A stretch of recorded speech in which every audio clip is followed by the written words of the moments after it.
What is going on, people? It's fight week. David Benavidez, Caleb Plant.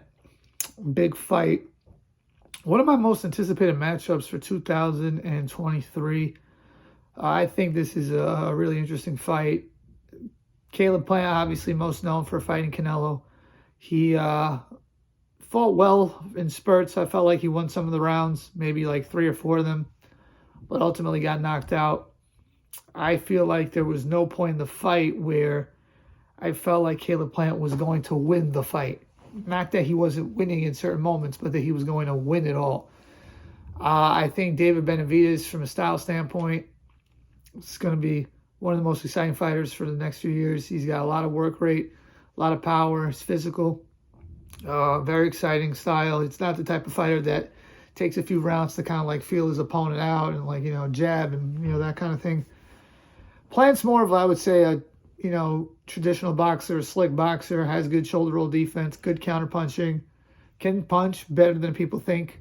He showed that in the Durrell fight at the Wilder undercard when he knocked him out, and everyone, including me in the crowd, was like, whoa. I didn't see that coming.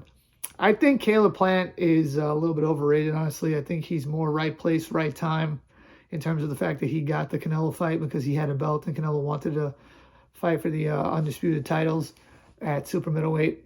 I think he's a good fighter, but I don't think he's what people think he is. I am expecting a David Benavidez knockout. I think if Benavidez fights the right fight, goes to the body, overwhelms him with pressure, that work rate is going to be too much for Caleb Plant to handle. I think Caleb Plant will win rounds, but I think if Benavidez fights properly, he should win the fight.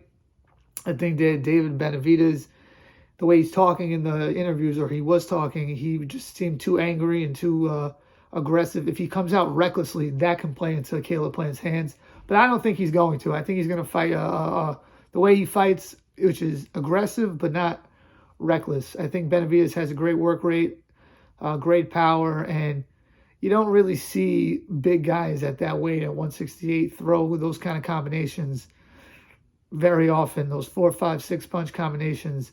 Probably haven't seen that at 168 since Roy Jones. I'm talking about speed and power. I'm not talking about like Joe Calzaghe where he would like throw these combinations, but like, they weren't really hard punches. They were like these little pity pat punches. You don't see that very often. I think Benavidez's defense is kind of poor. I don't think he uses height and reach great, but I think in this fight, he'll be able to win the fight. I'm going with David Benavidez by KO, round 10. Actually, David Benavidez, round 11, KO. It's going to be like a TKO. The ref stops it. Let me know what you guys think. Who wins this fight? Does Caleb Plant win it, or does David Benavidez win it? Please like, share, comment, and subscribe. Peace.